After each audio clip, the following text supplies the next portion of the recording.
Jaron. Kevin Durant does not want to pay state income tax at all. That man is doing complete tax evasion. All right. So, and let me tell you why. So, the two-time champ, 15-time All-Star has narrowed his destination to 3 teams: Miami, San Antonio, and the Houston Rockets. All of which, though, Jaron, which is nice, have 0 state income tax. So then, whatever contract he's about to get, he's gonna keep a lump sum of his money for sure. So, but looking at this, Phoenix has gone on the record and stated that they will do what's best for the organization, and they won't lean towards KD's preferred spots if it isn't like worth it for them. You know what I'm saying? Like they need to generate obviously picks, some players out of this. But looking at those 3 teams, Jaron, I think KD, he's gonna bring any of those teams over the hump.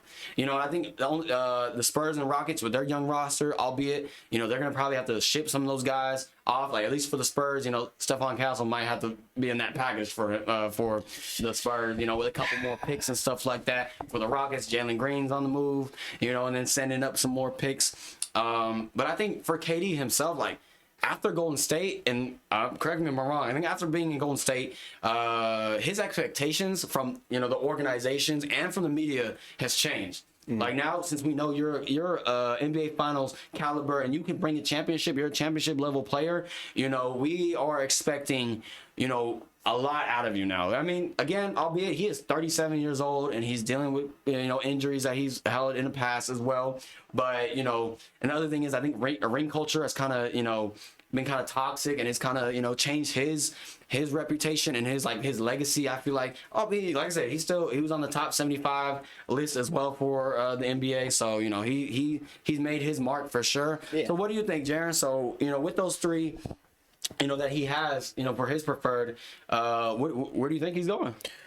If we're narrowing it down to those 3, I think the Spurs is the more likely one. I think he even said that out of those 3, the Spurs is the top of the top. So the Spurs, De'Aaron Fox, Wemby, you got those 2 players that can kind of he could just be on the back burner, because I think when we look at KD, I don't know about you, but I personally never seen KD as a leader. You know what I'm saying? Like in terms of like just like leading, being the forefront guy and just like having everyone be behind him in that sense. Like he's more so of like he was kind of in the back burner. You know what I'm saying? Like although he was still putting up 25, 26 a game. You know what I'm saying? I think with him, especially at Golden State, they had Steph, Clay, Draymond, like, he didn't have to really step up onto the plate and, be a leader in terms of his character and stuff like that. He could just hoop. But after he won those championships, now everyone's looking at him like, okay, your value as a player now, we want you to be a leader.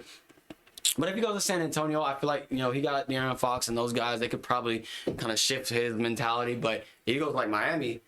Pat Riley, his whole demeanor is his culture is a little bit different over there in Miami, and then with Houston as well, they have like a very young roster, and he'll have to probably be the guy. So yeah, I mean, KD's. It's ever since when everything that happened in OKC and when he left, it's clear that he doesn't, like you said, he doesn't want to be out there. No, chill out.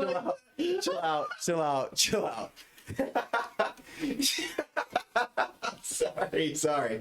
I'm sorry. He doesn't want to be out there as a leader. He's the number 1 option, obviously, when it comes to the scoring on every team he's been on. Most teams he's been on, I'd say maybe up Brooklyn was a little. When you got guys like Kyrie and James Harden, it's definitely a 1A, 1B type of situation. Same thing in Phoenix with him and Devin Booker probably. And then throw Bradley Beal in that mix too. Get the fuck out of here. But this thing made me lose my train of thought. I'm sorry. Kevin Durant. That's what we're talking about. When he went to the Warriors in 2016. It was clear that he just wanted to put up his 25 to 28 points a game, whatever the case was, and not have to rely on others, and not have to put his trust into others to get them over that hump, which is what he did, and he's been good ever since.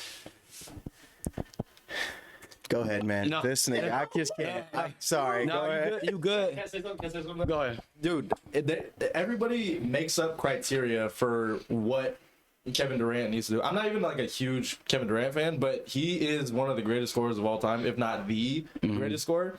Every team that he goes to, they just need him to score, and he does consistently. Like, that is why he won Finals MVP, because he put him over the top in that game 4 or game 5, whatever shot, you know, for the championship in 2017 or 2018, whatever. He does his job, so I don't know why people make up criteria for him that, oh, he needs to lead a team.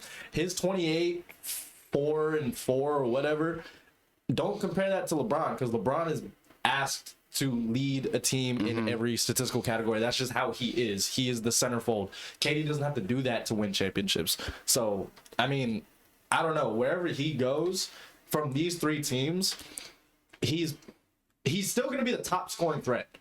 He might be number 2 though. Number 2 for sure, but you know, with some of these guys, he doesn't have to be like, for the Rockets. He's definitely the top scoring threat, but they're gonna try to play through Sengun and the young core around him and have him there for the 28-point score.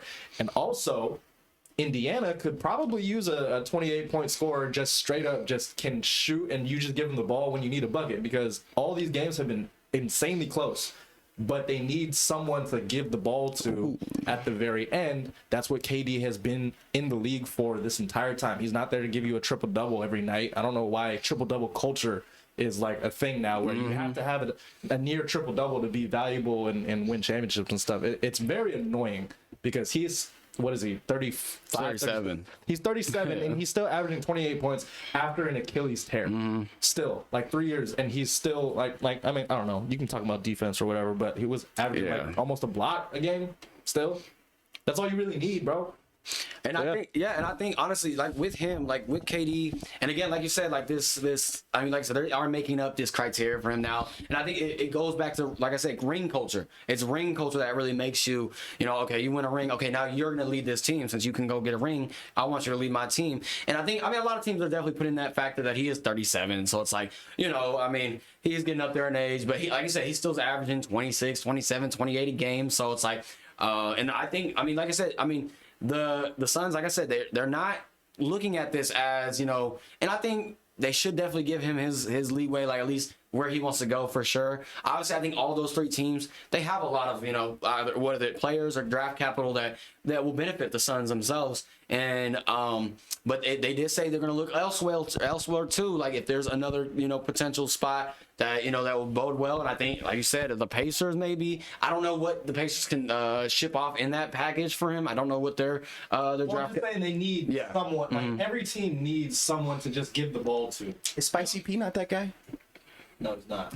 Damn. And he's not being used like that either. That's the thing. They will use Kevin Durant like that. Yeah. And I think, and when we look at, like, obviously all these teams, he's going on to his 5th team in the last, like, what, 4 or 5 seasons or something like that. So he's been on the move I mean, he's been in the talks of trades every team he's been on. I mean, obviously there've been a couple failures.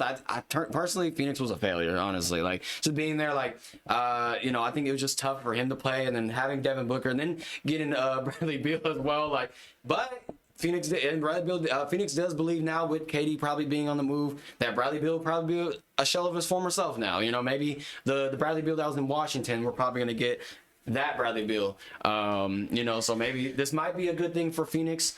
And like I said, they're going to get more players, and they're going to get more draft capital, so, and they can really build around Devin Booker and, you know, Bradley Beal. But, you know, so maybe, you know, and like I said, just with KD himself, you know, like I said, 15, you know, who knows, you know, like I said, Brooklyn, you know, that was iffy for him, because, like, we didn't get to see the true potential of that team at all, because, you know, none of those 3 guys were staying healthy, you know, and James Harden, him and Kyrie, you know, so, and I think whichever one of these teams he's going to, like, he's the number 2 option, or even, like you said, number 1 option now, so it's like, and obviously that's going to, you know, carry a hefty load on him, so I think, I mean, time is only going to tell, so. How many years do you think he has left in the league? Oh man, Realistically, KD probably only got, I mean, he's 37. I'd say 2 to 3 years at the rate he's been playing, unless he just wants to stop after this next year. He's just trying to get in a spot to get himself another ring too. It seems like, because all these places, other than Miami, the Spurs and the Rockets, that's a high potential landing spot. Very high potential. I think we can't, you know, and I mean, like with Miami too. I mean, they got some guys over there too, you know, but But again, the whole thing I think is just with Pat Riley. I don't know how that relationship would go. Like we got to think that the ownership. Like Pat Riley, like I said, he's a very stubborn man himself, and I mentioned it before on this on here that with him like. He don't cut corners with any. No matter if you're a superstar, you're the greatest of all time. We've seen what he did with LeBron. Like with Jimmy Butler, like he's a very stingy and very matter of fact kind of guy. So it's like, I know that Miami one. I mean, like I said, it might just because he don't want to pay state income taxes at this point in his career. He's like, you know what? Obviously, I want to win a ring, but also I don't want to be paying up front. He did also mention that New York could be a potential spot. Obviously, in the past, I think New York, before he signed with Brooklyn, like New York had like huge interest in him, and obviously he passed on them and went to Brooklyn. So and now, but I think the Knicks kind of went out and said like they don't have too much interest in him now because I mean he's 37 now at that point. So so I don't know, like, which is crazy. Jalen Brunson was their only source of scoring, and late in the game that they would go to constantly. A guy like Kevin Durant, that's New York would use that. Like, come on. They definitely will. Could use that.